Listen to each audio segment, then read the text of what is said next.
Hey, what's up, y'all? This is Lewis Speaks 2024, and today I want to talk to you all about the difference between being judgmental and providing exhortation. Oftentimes when you don't agree with the world's way of thinking, you're often accused of being judgmental, critical. You're often accused of looking down on other people, and that seems to be the default that people run to whenever they don't want to acknowledge or address certain behaviors that can be problematic. And I'm here to tell you that, for one, I'm not judgmental. At the same time, I do provide exhortation. And we're going to get into the difference between those two concepts. I think, as I mentioned earlier, if you are unwilling to compromise your convictions in this world, you're always accused of being judgmental. Oh, you're critical, you look down on people, you think you're holier than thou, you think that you are superior to someone. I'm here to tell you again, I don't have a heaven or a hell to throw anybody in. I'm not anybody's God. I lead you to God. I myself am journeying. I'm going through so many different life lessons and many different transitions right now. So right now I'm trying to adjust to the light. I'm trying to adjust my eyes to the light, and it's hard. It's like I've been living in darkness for so long, and just I'm waking up and the light is coming on, and it's hard to digest. And oftentimes when you try your best to live in the light, you may come across to other people as judgmental, as critical. But what I say to you, I also say to myself. Because, like I said, I don't have a heaven or a hell. I'm imperfect. I'm a flawed individual. I have my challenges. I have my strengths. I have my weaknesses. I have areas that I need improvement on. At the same time, as I journey on, I pick up tools and I pick up lessons and I pick up things that are valuable. And that's why I share them generously, because when much is given, much is required. If I am given generously, I'm going to give generously. So that's why I share my experience. I'm hoping that another person does not feel alone. I'm hoping that they find community in my experience, and they find a reflection of themselves and identity and representation in what I share. So that's my purpose. That's where I'm coming from. In terms of being judgmental versus providing exhortation, judgment comes from a place of superiority. Judgment is ego-based. Judgment is shaming, looking down and, shaking the finger of shame. Judgment is walking around as though, oh, I'm perfect and I'm not flawed. Judgment is a hand out. Exhortation, loving correction, that's a hand up. I'm pulling you up with me. I'm pulling myself up too. By sharing with you, I'm also helping me. We're pulling each other up. It's mutual. Exhortation is also loving correction. It comes from a place of love and sincerity. It doesn't come from ego. Exhortation is also very selfless. It's definitely trying to encourage the well-being and uplift of other people. I think in this day and age, we always are so quick to be defensive whenever someone tells us that what we're doing is not healthy. Because let's be honest, we have so many different lives within our one life. We have a physical life, our bodies. We have an emotional life, our hearts. We have a mental life, our minds. We have a spiritual life, our Heavenly Father.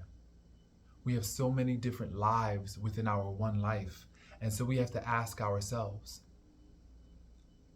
is the behavior that I'm engaging in healthy or is it unhealthy? Is it going to promote life or is it going to threaten to snuff out life? Is the behavior that I'm engaging in, is that going to prolong my life or is it going to shorten my life?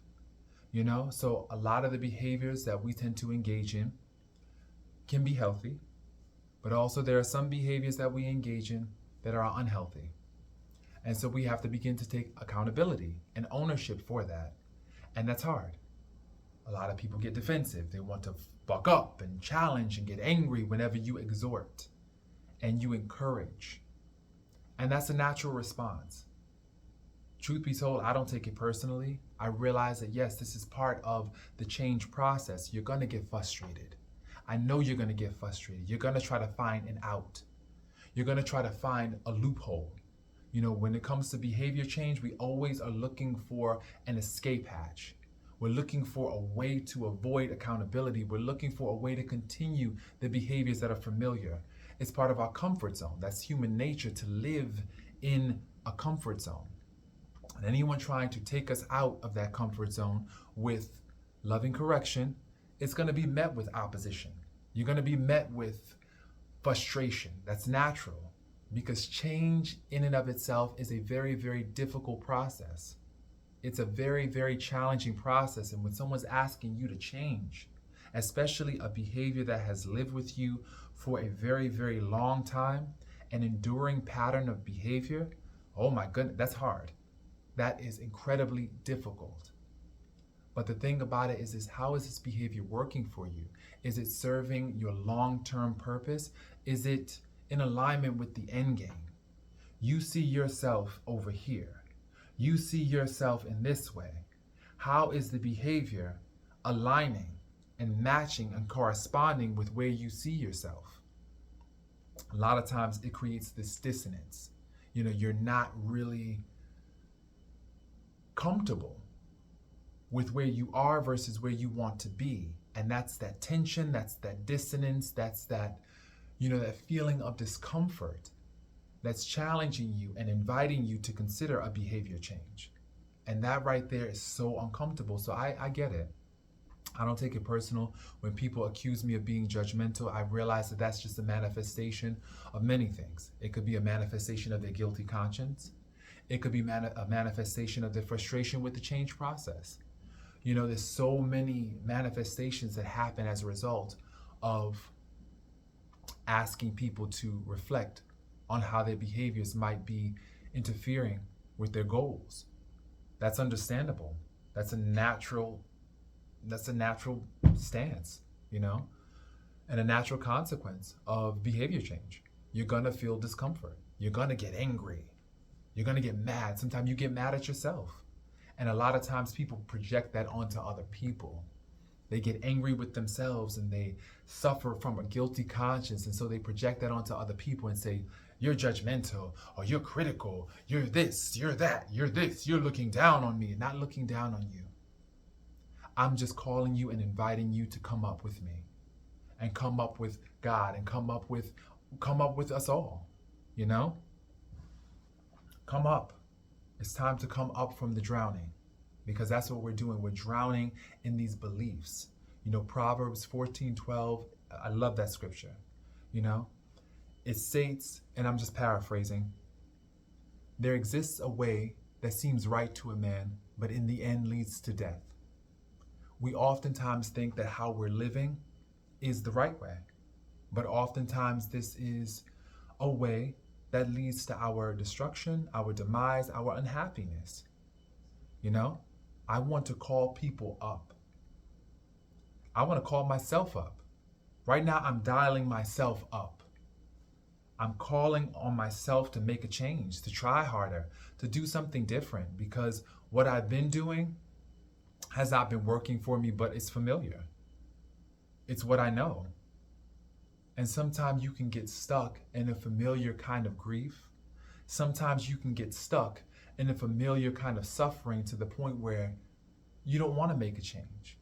You keep the knife in, because to remove the knife will cause you'll hemorrhage. You'll bleed to death. So people feel. So they keep the knife in and they suffer with the hell that they know, rather than explore the opportunity and the possibility of there being another way. And that's natural. But is it advisable? That's the question. Is it advisable? Yes, it's natural for us to want to stay stuck on stupid. Yeah, I've stayed stuck on stupid for so long. That's natural. It's comfortable. It's familiar. We know this kind of pain. But the thing about it is this, knowing that kind of pain is not doing anything to treat and address that pain. It's just keeping you stuck in these loops, in these vicious cycles. So once again, it's just about asking ourselves, and me asking myself too, how long do you want to continue to be in pain? How long do you want to continue to agonize over the pain and misery that you've been experiencing? How long do you want to sit inside grief and build a home there? How long? Once again, everybody has to answer that question for themselves, and that's the beauty of life. God has endowed us with freedom of choice. We are free moral agents. We are not obligated to love God. We're not. God doesn't force us to love him.